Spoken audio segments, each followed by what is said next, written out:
Olá, gente. Vamos lá. Vamos começar a aula de hoje. Subgrupos. Subgrupo normal, né? Que é a aula referente à semana 11, do dia 22 de junho, que véspera da prova. Os objetivos: aplicar o conceito de grupos, de subgrupos normais, determinar as condições para que um dado subgrupo seja normal e a construção dos grupos quocientes. Uma classe especial N de um grupo G que satisfaz a relação a classe lateral à esquerda é igual à classe lateral à direita, ou seja, o Gn é igual a Mg, para todo G pertencente ao grupo G. Estes subgrupos são especiais porque podemos definir uma operação binária que é chamada de grupo quociente. Operação binária G quociente N igual a Gn para todo G pertencente a G. Definida por... Então, a operação é a seguinte: você vai operar a classe lateral AN com a classe lateral BN. A definição dessa operação você vai multiplicar os elementos AB da classe lateral à esquerda de N. Então, esse conjunto GN, ele vai acabar sendo um chamado de grupo quociente, né? A gente vai ver lá na frente por quê. Então, a necessidade da condição de Gn igual a Mg é para que as classes laterais percam a ambiguidade, né? Para resolver o problema da ambiguidade, né? Uma outra forma também de escrever as classes laterais fazendo o AN igual a XN para todo X pertencente ao N. Inclusive, é uma atividade, né, que está no livro que diz assim, ó, seja um G um grupo e N um subgrupo de G, prove que a classe AN é igual à classe AXN para todo X pertencente a N. Demonstração. Na aula anterior, a gente vimos que se AN for igual a BN, ela vai ser especialmente C, o inverso de A, né, multiplicado pelo B, tem que estar dentro de N, tá? Aqui o B vai fazer o papel de AX, no caso, tá? Vamos pôr aqui, ó. Esse aqui seria o B, ó. O AX seria o B, tá? Então, assim temos. Então, bora pegar o A, né, menos 1, que é o inverso, multiplicado pelo B, só que o B é AX, né? Aí aqui você vai fazer uma associação, né? Em G, o A menos 1 com A, o A menos 1 operado com A vai dar o elemento neutro de G, né? E o elemento de neutro operado com X vai dar o elemento X, né? Só que o X está dentro do N, né? Beleza? Com isso, provamos o quê? Provamos que o A vezes A menos 1 está dentro do N para todo N. Beleza? Então, provamos aqui a condição da classe, né? Ok?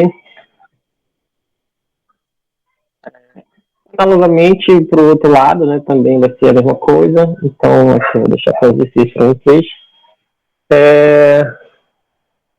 Outra coisa que deve ser enfatizada aqui é subgrupo normal, né? A gente viu que a caracterização dele é o seguinte, né? Que o Gn tem que ser igual a Mg. Mas existe uma outra caracterização também. Qual é? Que é essa aqui, ó. Seja H um subconjunto de G e o A pertencente ao elemento de G. Definimos esse subconjunto, o A menos 1 de G por aqui, né? Então, tem esse conjunto, esse elemento A pertence a G, o H pertence ao H e o H menos 1 pertence a G também, né? Então, esses três elementos operados, ele vai fazer parte desse conjunto aqui, tá bom? Proposição 2. Seja G um conjunto, H um subgrupo de G, desculpa, G um grupo, o H é um subgrupo, com A pertence a G, então o conjunto H menos 1 é um subgrupo de G. Vamos provar essa parte 1 aqui, né? O que é que diz a parte 1? Pelo critério de subgrupo visto anteriormente, basta provar que o X inverso com menos 1 pertence à classe H menos 1, para todo X, Y pertencente a H menos 1. Agora é o seguinte, como o X e o Y pertence ao conjunto H menos 1, então existe o H1, H2, tais que o X vai ser o H1 A menos 1, pela definição, né? e o Y também vai ser o AH2A-1. E como o H é um subgrupo, então é o seguinte, se o H1 e o H2 pertencem a H, significa que o inverso de H2 também pertence a H. E o H1 operado com o inverso de H2 também pertence a H pelo fechamento de H, ok? Ou seja, o H3 vai ser tomado aqui como H1 vezes H2 menos 1. Juntando essa parte que está em azul, temos o seguinte, vamos lá aos critérios, né? Então, pelo critério de subgrupo, temos que provar isso aqui, que x vezes y menos 1 está dentro do conjunto AHA menos 1. Ora, substituindo os valores, o x e o y. O x é o A, H1, A menos 1, e o y é A, H2, A menos 1. Né?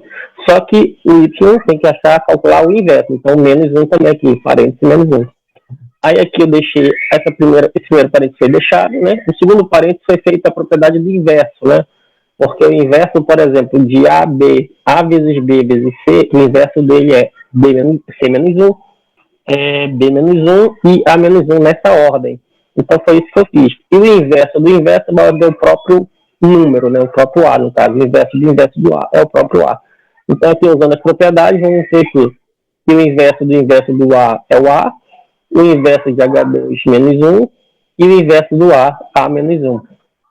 Agrupando aqui a associatividade, né, em G, a gente acha que o A menos 1 com A, que dá o elemento neutro, e o elemento neutro vezes qualquer coisa vai dar qualquer coisa. Aí aqui eu agrupei o H1 com o H2 menos 1, que por hipótese é igual ao H3, tá? O que é que foi a conclusão? Que o AH3A-1 pertence a AHA-1.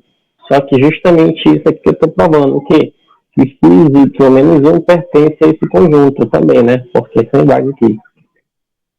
Portanto, H-1 é um subgrupo de G, pelo critério de subgrupo, ok?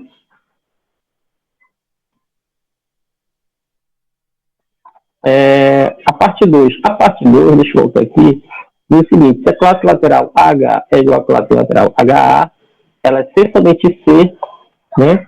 Então, se elas forem iguais, C somente C, a AHA menos 1, esse conjunto tem que ser igual a H, ok? Vamos lá, parte 2.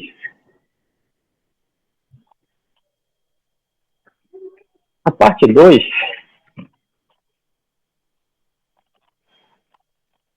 2,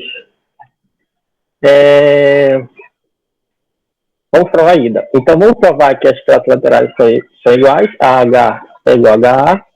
Queremos provar que esse conjunto H menos 1 é igual ao próprio H. Vamos começar provando a primeira inclusão, né? Que a H menos 1 está incluso em H. Dado o x pertencente a H menos 1, então existe um H1, pela definição, né? Tal que o x é igual a H1 A menos 1.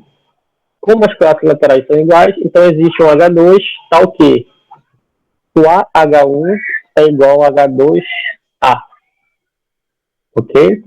Vamos juntar essas duas informações aí. Assim temos que o x é quem? Volta aqui. O x é igual a H1 A menos 1. Então aqui temos que o x é igual a H1 A menos 1. Só que a H1 eu vou dar uma agrupada, ok? Pela associatividade que agrupei. Só que o AH1 é igual a H2A, pelas classes laterais serem iguais, ok? E aqui agrupando também os elementos A e o inverso, temos o elemento neutro, e o elemento neutro vezes H2, temos H2. Como H2 pertence a H, qual é a conclusão? Que o X pertence a H, ok? O X que era desse conjunto AHA menos 1, acaba está dentro do conjunto H. A outra inclusão é análoga, né? Então, seja H pertencente a H, um elemento qualquer, vamos provar que o H pertence a HA menos 1. Como existe um H1 pertencente a H, tal que AH é igual a H1, porque as classes são iguais, né, por hipótese. Portanto, o H é quem? É o H vezes EG. Só que o EG é o A menos 1. O associando aqui vai ficar AH. Só que agora eu vou substituir. O AH é igual a quem? AH1 vezes o A menos 1. Conclusão, chegamos que AH1, A menos 1 pertence a AH, A menos 1. Conclusão, que o H está dentro desse conjunto AH1, A menos 1. De 1 e 2, concluímos que eles são iguais. Não, se o X está incluso dentro do Y, o Y está incluso dentro do X, significa que o X é igual a Y, ou seja, todos são iguais. A volta, né? Aqui é a volta. Então, vamos supor agora que o AH menos 1 seja igual a H. Vamos provar que as classes são iguais. Para mostrar a inclusão, AH está dentro do HA, dado X pertencente a H, existe um H, tá ok, pela definição de classe, ok? X é igual a H. Como o X, A elevado a menos 1, é igual a H a menos 1, pertence a H menos 1, que por hipótese é igual a H, então existe um H1, tá ok? O X A menos 1 é igual a H1. O que implica que o X A menos 1 vezes A é igual a H1A. O que implica que o X é igual a H1A, que pertence a HA, a classe HA. Assim temos a inclusão de AH está contido em HA. A inclusão contrária é de modo análogo, né? Então aqui vou deixar para vocês, tá?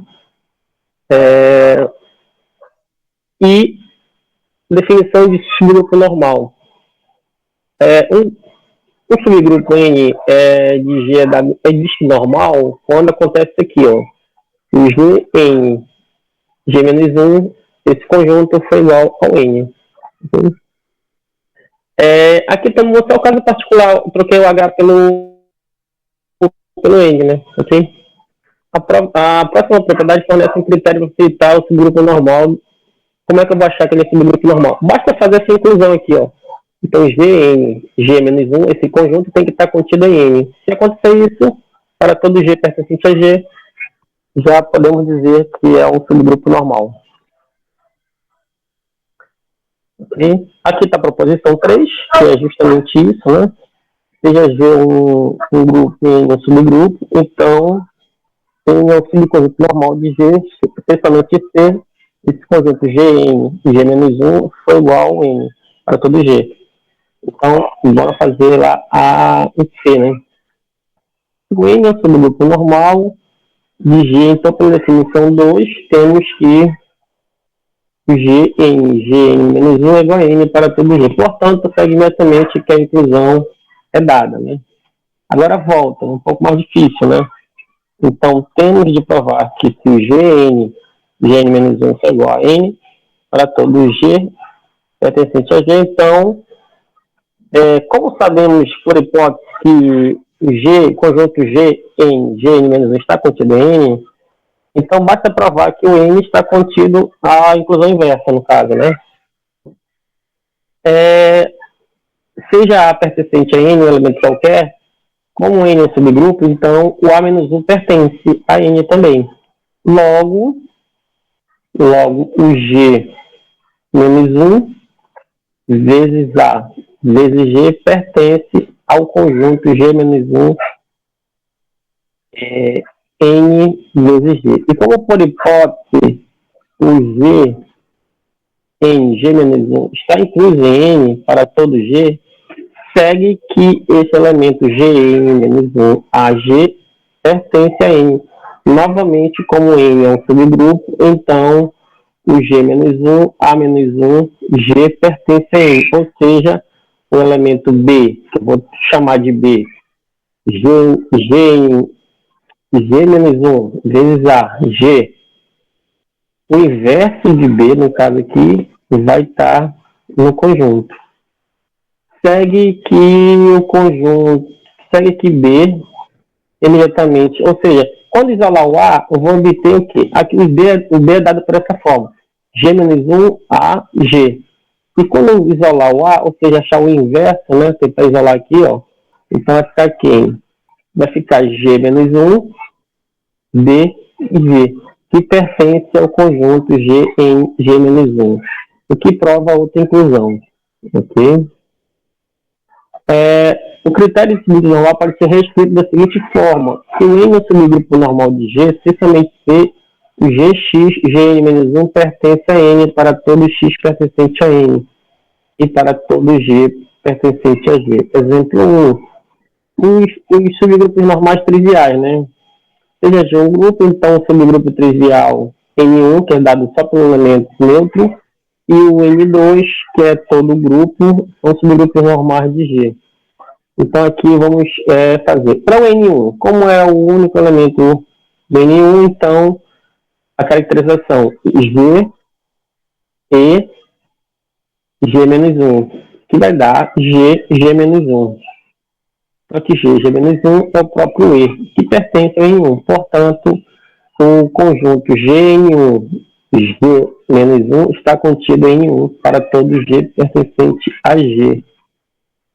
Pela proposição 3, provamos que o N1 é um subgrupo normal. Aqui está um exercício, que é do livro, né? Então, se G é um grupo, mostre que G é um subgrupo normal de G. Ora, dado A pertencente a G, um elemento qualquer, então o G, A, G-1 pertence a G para todo G. Isto é, o conjunto G pequeno, G grande, G-1 está contido dentro do próprio G.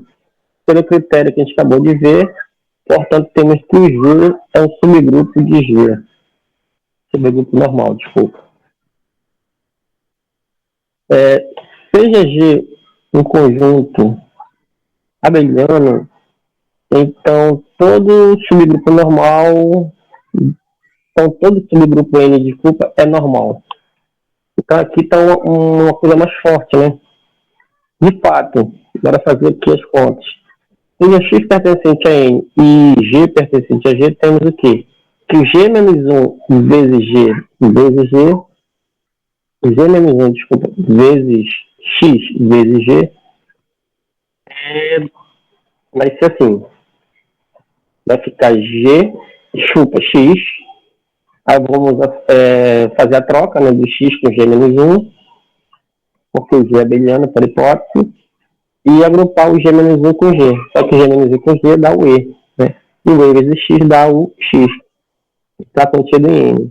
O que é que eu estou fazendo aqui? Que esse conjunto G menos 1 N, V, está contido em N para todo G pertencente a G. Ou seja, ele é normal. Mas aqui 3 diz assim, ó.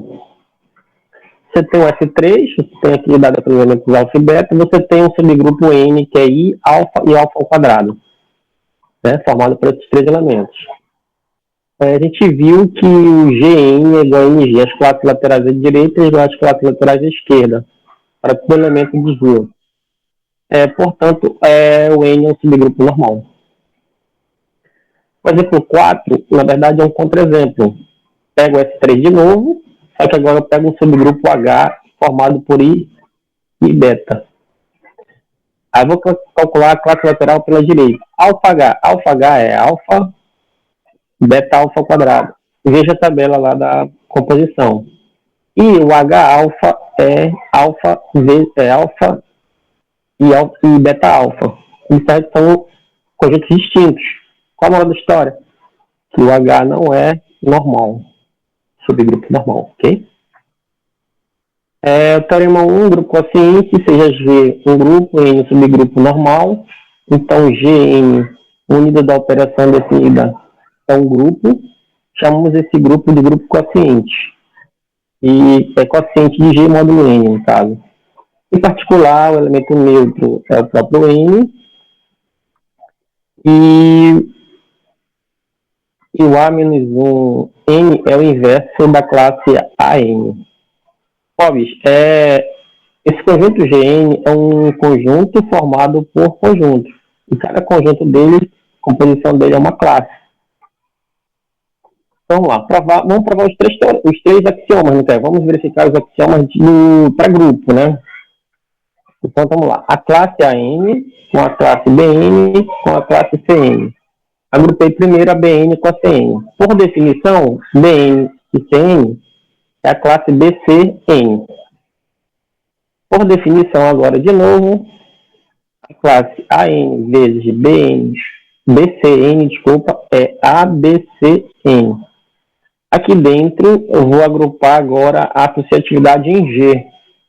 Então, ABC é uma coisa que é AB vezes C. E agora eu separo novamente. Então, aqui, por definição da operação GN, tem a classe AB, N vezes a classe CN.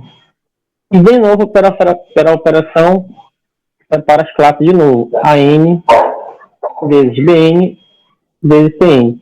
Aqui está agrupada as duas classes AN e BN, ou seja, ela é comutativa, ou associativa, desculpa.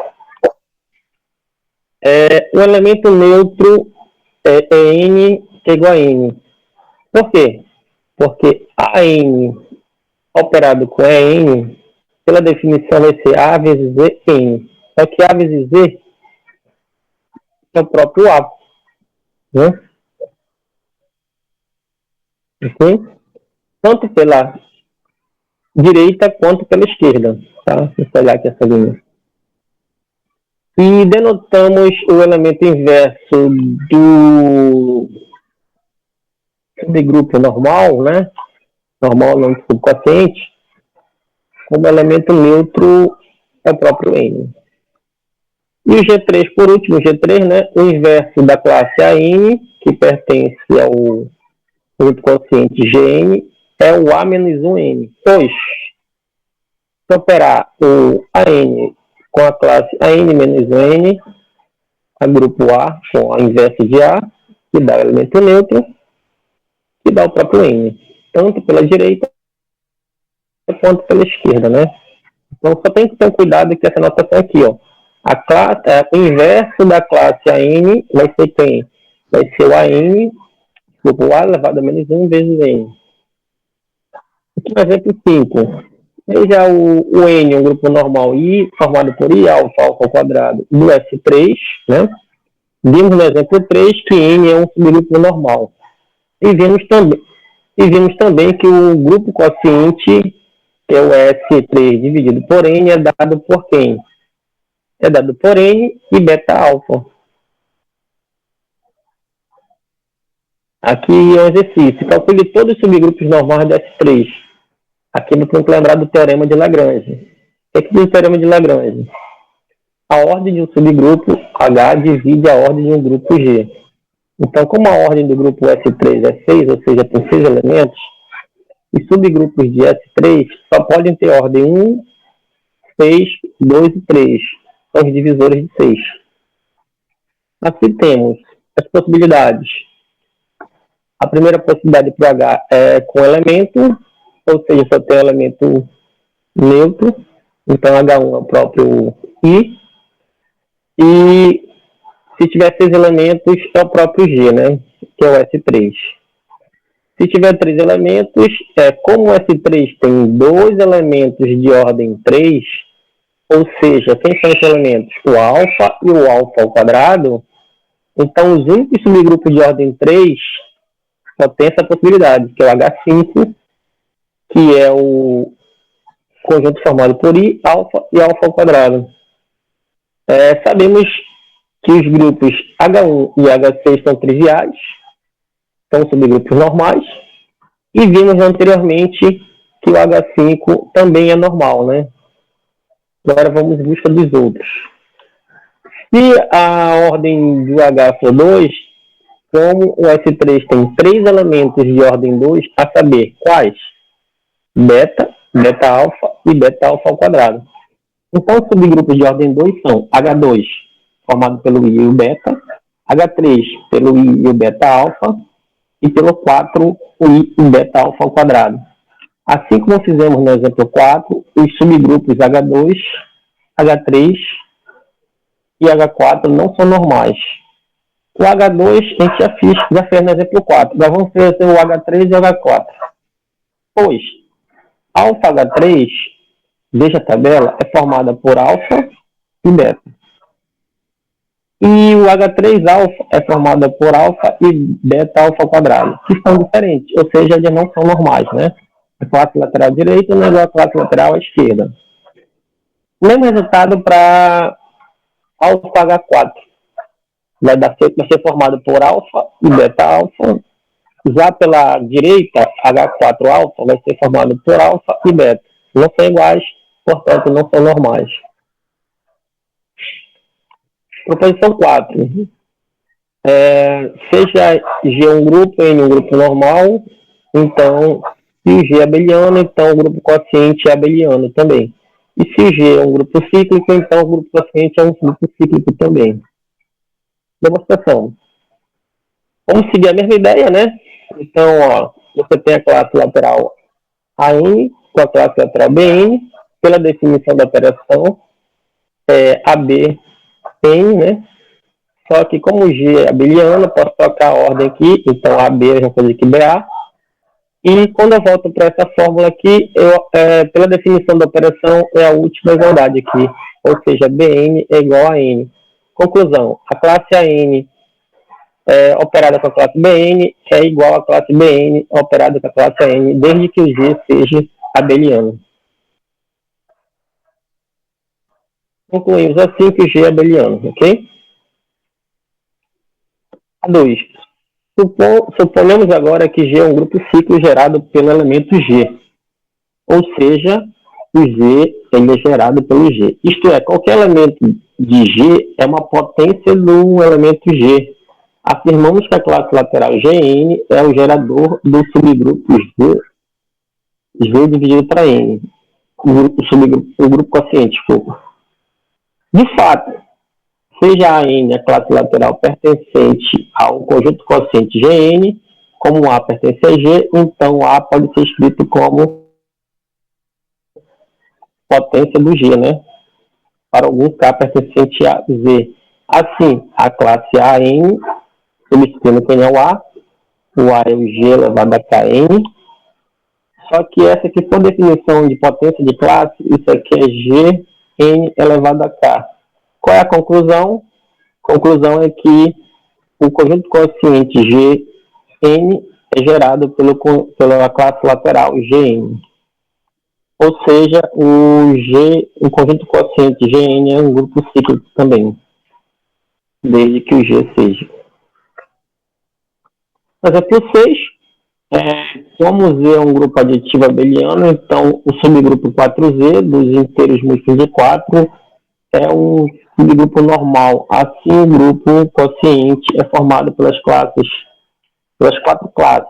É o Z, é o 4Z, é o 1 mais 4Z, é o 2 mais 4Z, é o 3 mais 4Z, que não é difícil dizer que esse grupo Z, grupo quociente Z, 4Z é cíclico, gerado por 1 mais 4Z, ok? Assim, esse conjunto quociente ele é isomorfo ao Z4. Aqui um exemplo mais geral, né? O exemplo 6 é um particular do exemplo 4, o exemplo 6 é um particular do exemplo 7. Seja N pertencente a Z, o subgrupo NZ é um subgrupo normal do grupo aditivo Z. Sabemos também que existe N classes laterais, a saber que são quem? NZ, 1 mais NZ, 2 mais NZ, até o N menos 1 mais NZ. Como o grupo aditivo é cíclico gerado pelo 1, temos que o grupo quociente Z em Z é cíclico gerado pela classe lateral 1 mais NZ. Tendo um grupo cíclico de ordem N, temos que o Z quociente com NZ é isomorfo a Zn. Na busulação dizemos que eles são iguais, tá? Mas o correto é dizer que eles são isomorfos. Da mesma forma, o exemplo 8 eu vou pular, né? Vou pular o exemplo 8, que ele é muito grande. E a atividade final também aqui eu vou deixar para vocês aí fazer as contas. E vou fazer a última atividade, que é essa aqui. Seja K contido, seja H contido em K, subgrupos normais de V, verifique que o H é o subgrupo de K e o grupo quociente KH é subgrupo do GH. Aqui está